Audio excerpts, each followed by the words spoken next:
오늘의 성경 말씀은 시편 51편입니다. 시편 51편 1절에서 10절입니다. 하나님이여 주의 인자를 따라 내게 은혜를 베푸시며 죄 많은 긍휼을 따라 내 죄악을 지워주소서.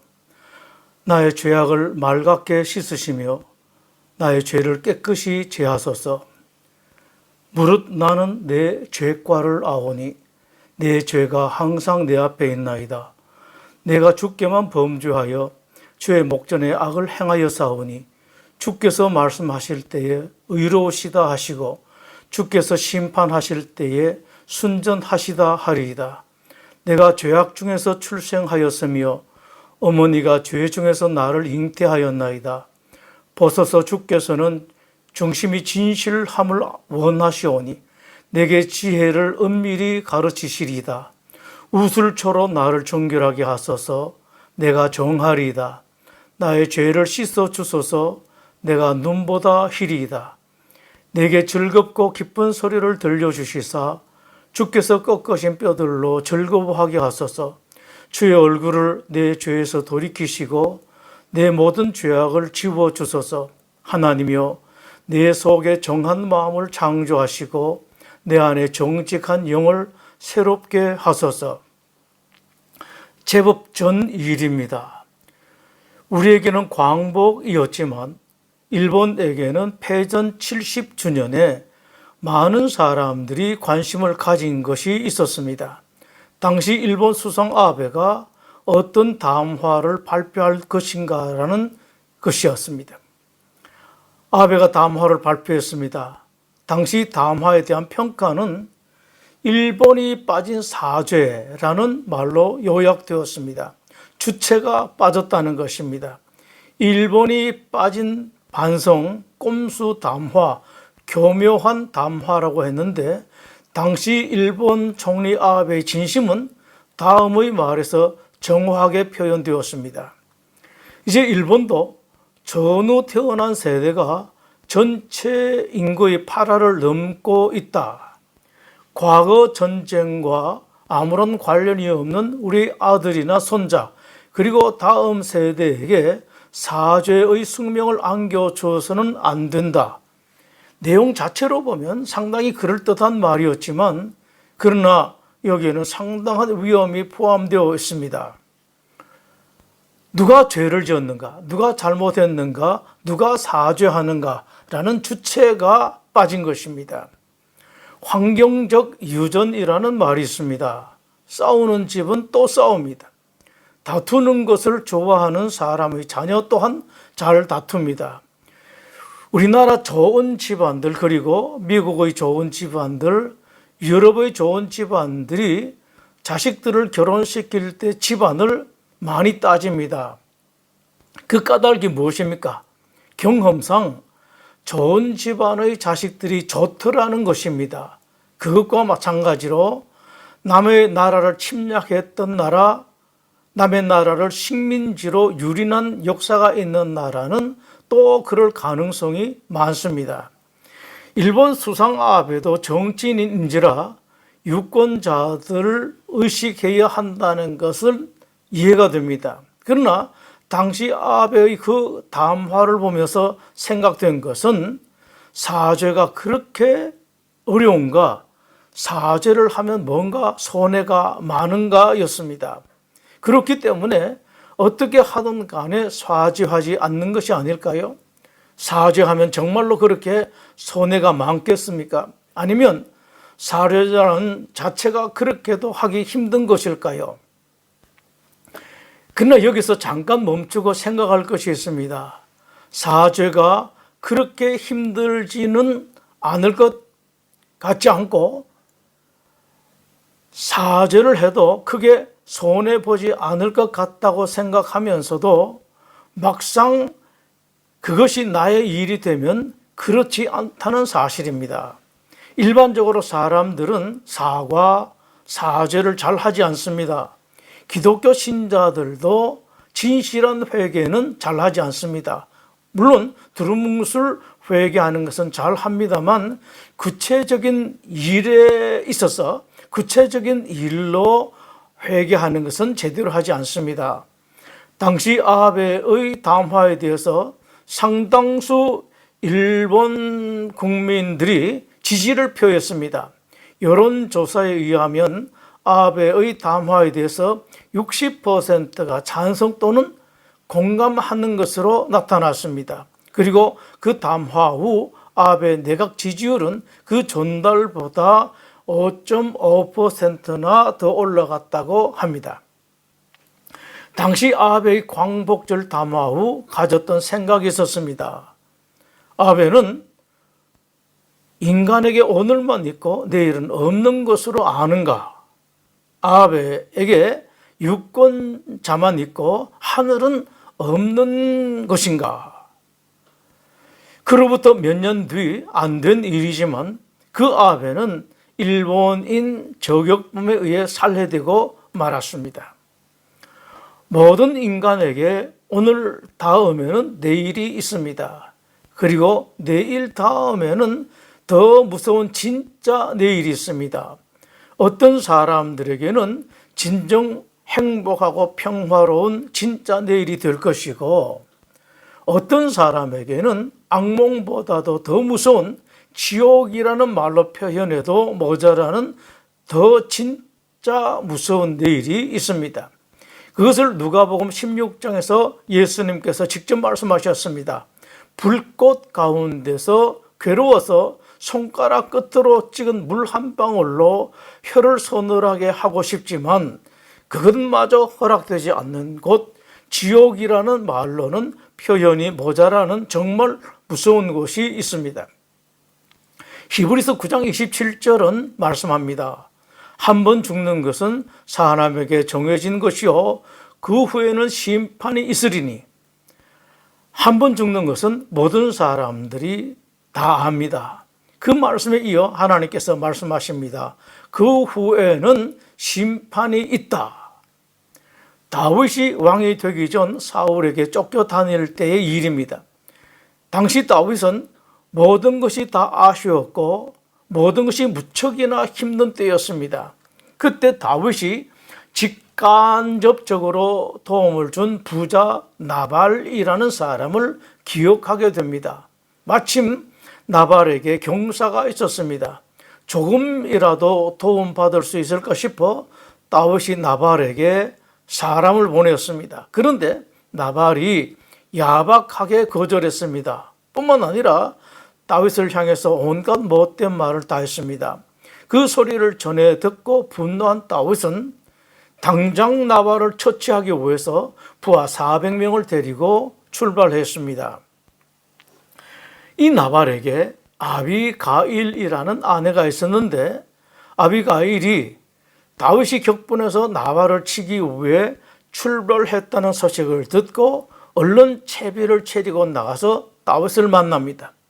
남편 대신 100배 사죄하여 다윗의 화를 겨우 가라앉게 했습니다. 나발의 그 일은 그것으로 끝나는 것 같았습니다. 그러나 아니었습니다.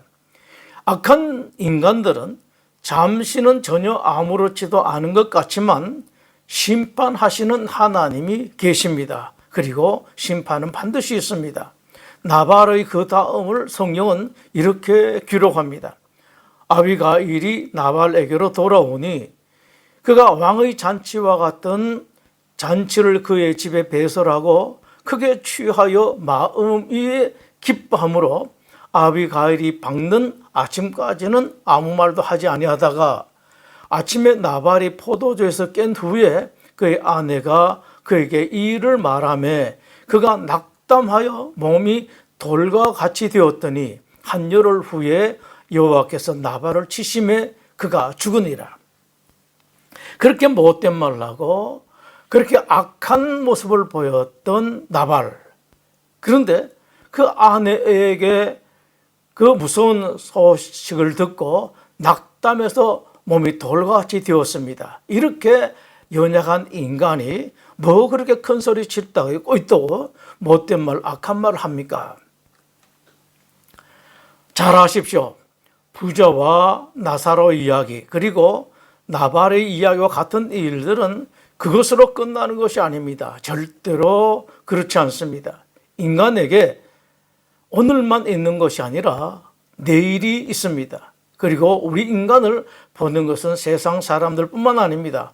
세상의 주인이시고 인간을 심판하시는 하나님도 보고 계십니다. 잠언서 15장은 말씀합니다. 여호와의 눈은 어디서든지 악인과 선인을 감찰하시느니라. 그리고 요한계시록 20장에서는 이렇게 말씀하십니다. 또 내가 보니 죽은 자들이 큰 자나 작은 자나 그 보좌 앞에 서 있는데 책들이 펴 있고, 죽은 후 심판대에 선 사람들 앞에 책들이 펴져 있습니다. 심판받는 사람들이 세상에서 어떻게 살았다는 내용이 적힌 책입니다. 성경은 이어서 말씀하십니다.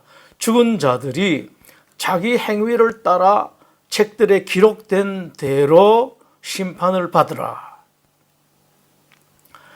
일본의 아베를 보면서 정말로 두려운 것이 있습니다. 아베가 나발처럼 비참하게 죽었다든지 혹은 부자처럼 지옥에 떨어질 것이라는 정도의 문제가 아닙니다. 아베 같은 사람 때문에 죄 없는 일본의 수많은 사람들이 지옥과 같은 무서운 일을 당할 수도 있다는 사실 때문입니다. 일본은 이미 그런 일을 당한 적이 있습니다. 원자폭탄입니다. 1945년 8월 6일 히로시마에 원자폭탄이 떨어졌습니다. 그리고 사흘 뒤 8월 9일 나가사키에 또 한 개의 원자폭탄이 투하되었습니다. 그 결과는 어마어마했습니다. 정말로 무서웠습니다. 원자폭탄 투하 후 넉 달 동안 히로시마에서는 최고 16만 6천 명이, 나가사키에서는 최고 6만 명이 사망했습니다. 그뿐 아니라 그 이후 1990년까지 일본에서 암이나 백혈병으로 죽은 사람 가운데서 9%가 히로시마 원자폭탄 때문이라고 말합니다. 그 희생자들 거의 다 선량한 사람들입니다. 그런 사람들이 그토록 무서운 일을 당한 이유는 한마디로 하늘 무서운 줄 모르는 사람들 때문이었습니다. 인생은 자기 한 사람의 일로 끝나는 것이 아닙니다. 이런 일본을 보면서 독일의 총리들을 생각합니다. 물론 일본과 독일은 정도의 차이가 있다고 할 수도 있습니다만, 그러나 같은 죄를 지은 대부분의 독일 총리들은 깊이 사죄했습니다. 그 대표적인 사람이 빌리 브란트 전 총리였습니다. 빌리 브란트는 1970년 아이슈비츠가 있는 폴란드 바르샤바에 가서 무릎을 꿇고 유대인 학살과 전쟁 책임에 대해서 사죄했습니다. 그때 온 유럽이 박수를 쳤습니다. 빌리 브란트에 대해서 박수를 친 것이 아니라 독일에게 박수를 쳤습니다. 수상 한 사람이 사죄하니 독일 전체가 박수를 받은 것입니다. 나치와 직접적으로는 상관이 없는 사람이었지만 과거 만행을 저지른 독일의 총리로서 사죄했습니다. 세계 언론들은 일제히 칭찬했습니다. 무릎을 꿇는 것은 한 사람이었지만 독일 총리 한 사람이 무릎 꿇음으로 말미암아 일어선 것은 독일 전체였습니다. 사죄로 독일은 덕을 보았으면 보았지 손해는 보지 않았습니다. 하나님은 이 땅의 사람들을 보고 계십니다. 아베와 같은 사람도 보고 계셨고 독일의 빌리 브란트 같은 사람도 보고 계십니다. 여러분도 보고 계십니다. 죄 짓는 것, 잘못하는 것 다 보고 계시고 회개하고 돌아서고 착한 일 하는 사람들도 보고 계십니다. 사람들 눈에 띄지 않게 숨어서 하는 것까지 다 보고 계십니다. 죄를 짓지 않으면 더 좋아하시겠지만 죄 짓고 회개하는 심령, 상한 심령도 하나님께서 좋아하시는데 무척 좋아하십니다. 그 좋은 예가 북이스라엘에 정말로 아꼈던 왕 아합입니다. 아합은 본래 아꼈습니다. 거기도 정말로 악한 죄를 도하게 됩니다. 그 아합에게 하나님께서 심판을 선언하셨습니다. 내가 재앙을 내게 내려 너를 쓸어버리되 내게 속한 남자는 이스라엘 가운데에 매인자나 노은 자를 다 멸할 것이요 개들이 내 피 곧 내 몸의 피도 핥으리라. 아합에게 속한 자로서 성읍에서 죽은 자는 개들이 먹고 들에서 죽은 자는 공중의 새가 먹으리라. 무섭게 선포하셨습니다. 단단히 화가 나셨습니다. 너무도 화가 나셔서 무슨 일이 있어도 아합의 죄만큼은 용서해 주시지 않을 것 같았습니다. 하나님의 그 무서운 심판의 선언을 듣고 아합이 회개를 했습니다. 사실 회개 같지 않았고 회개하는 척하는 것 이상은 아니었던 것 같습니다. 그럼에도 불구하고 하나님께서 곧바로 당신의 종을 부르셔서 말씀하셨습니다. 아합이 내 앞에서 겸비함을 내가 보느냐? 그가 내 앞에서 겸비함으로 내가 재앙을 저의 시대에는 내리지 아니하고 그 아들의 시대에야 그의 집에 재앙을 내리리라. 하나님은 이렇게 자비하십니다. 그렇게 악한 죄를 지었어도 회개하는 척하는 것만 같았는데도 즉각 반색하셨습니다. 아합을 향해서 한없이 굳어져 계시던 하나님의 얼굴이 환하게 퍼지셨습니다. 아합의 상한 심령 때문입니다. 아합이 회개하는 것이 진짜인지 아닌지 모르겠지만 고개를 숙이고 기가 죽어 있는 그것만 보시고도 하나님께서 그렇게 좋아하신 것입니다. 고대 아시리아는 참으로 악한 나라였습니다. 어느 정도인지 나훔 3장이 기록하고 있습니다. 화 있을진저 피의 성이요 그 안에는 거짓이 가득하고 포악이 가득하고 탈취가 떠나지 아니하는도다. 휙휙 하는 채찍 소리, 윙윙 하는 병거 바퀴 소리, 뛰는 말, 달리는 병거, 출동하는 기병, 번쩍이는 칼, 번개 같은 창, 죽임 당한 자의 때, 죽음의 큰 무더기, 무수한 시체여 사람이 시체에 걸려 넘어지니 이는 마술에 능숙한 미모의 음녀가 많은 음행을 함이라. 그가 그의 음행으로 여러 나라를 미혹하고 그의 마술로 여러 족속을 미혹하느니라. 당시 아시리아는 모든 사람이 다 죄를 지었습니다.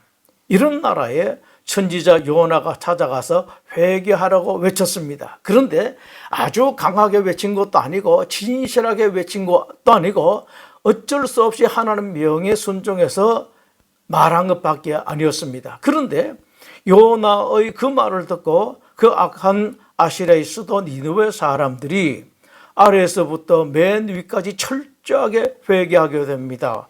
그 회개의 모습을 요나서 3장은 이렇게 기록하고 있습니다. 니느웨 사람들이 하나님을 믿고 금식을 선포하고 높고 낮은 자를 막론하고 굵은 배에 옷을 입은지라. 그 일이 니느웨 왕에게 들림에 왕이 보좌에서 일어나 왕복을 벗고 굵은 베옷을 입고 제위에 앉으니라. 왕과 그의 대신들이 조서를 내려 니느웨에 선포하여 이르되 사람이나 짐승이나 소떼나 양떼나 아무것도 입에 대지 말지니 곧 먹지도 말 것이요 물도 마시지 말 것이며 사람이든지 짐승이든지 다 굵은 베옷을 입을 것이요 힘써 하나님께 부르짖을 것이며 각기 악한 길과 손으로 행한 강포에서 떠날 것이라. 그렇게 악했던 나라, 그렇게 악했던 사람들이 회개하기 시작했습니다. 그 결과를 성경은 이렇게 말씀합니다. 하나님 그들이 행한 것, 곧 그 악한 길에서 돌이켜 떠난 것을 보시고 하나님이 뜻을 돌이키사 그들에게 내리라고 말씀하신 재앙을 내리지 아니하시니라.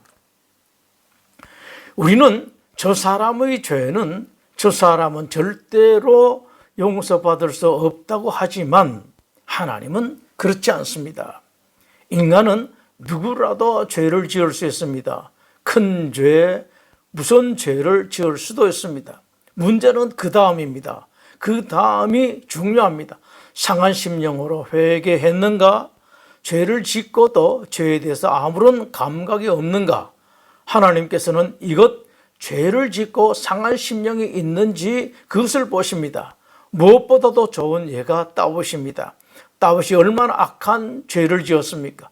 전쟁터에서 나라를 위해 싸우고 있는 부하의 아내를 유린했습니다. 거기다 그보다 더 악한 죄를 더합니다. 그 죄를 숨기기 위해 그렇게 우직하게 나라와 자기에게 충성을 다 바치는 그 여인의 남편을 비참하게 죽게 만들었습니다. 이 일로 하나님께서 대노하셨습니다. 어찌하여 내가 하나님 말씀을 업신여기고 나보기에 악을 행하였느냐? 내가 칼로 햇사람 우리아를 치되 암몬 자손의 칼로 죽이고 그의 아내를 빼앗아 내 아내로 삼았도다. 이제 내가 나를 업신여기고 햇사람 우리의 아내를 빼앗아 내 아내로 삼았은즉 칼이 내 집에 영원토록 떠나지 아니하리라. 이 말씀을 들은 다윗이 즉각적으로 엎드렸습니다. 하나님, 죽을 죄를 지었습니다. 정말 잘못했습니다. 그러자 하나님도 즉각적으로 나도 너를 용서하겠다. 너는 죽지 않을 것이라고 말씀하셨습니다. 좀 더 잘했다. 더 잘못했다. 더 큰 죄를 지었다. 아니다. 이런 것이 문제가 아닙니다. 하나님에게 어떠한 마음을 가지고 있는가? 하나님이 정말로 사랑하고 진정 두려워하고 있는가? 이것이 문제입니다. 다윗에게는 진정하게 상한 심령이 있었습니다. 다윗이 하나님 앞에 엎드려 잘못했습니다. 죽을 죄를 지었습니다라고 회개했는데 그 회개가 한두 마디 말만으로 한 것이 아니었습니다. 회개를 쉽게 생각하면 안 됩니다. 회개하기만 하면 된다 또는 회개하는 척만 하는 것만으로는 절대로 되는 것이 아닙니다. 하나님은 정확하게 보십니다. 다윗은 그냥 대강 회개한 것이 아니었습니다. 그 일로 다윗이 회개하는 모습을 성령은 다음과 같이 보이십니다. 내가 탄식함으로 피곤하여 밤마다 눈물로 내 침상을 띄우며 내 요를 적시나이다. 시편 6편 6절의 말씀입니다. 밤마다 다윗은 울었습니다. 울어서 매트리스가 다 젖었고 이불이 다 젖었습니다. 다윗의 회개로 구체적으로 기록한 것이 오늘 시편 51편의 말씀입니다. 하나님이여 주의 인자를 따라 내게 은혜를 베푸시며 주의 많은 긍휼을 따라 내 죄악을 지워주소서. 나의 죄악을 맑게 씻으시며 나의 죄를 깨끗이 제하소서.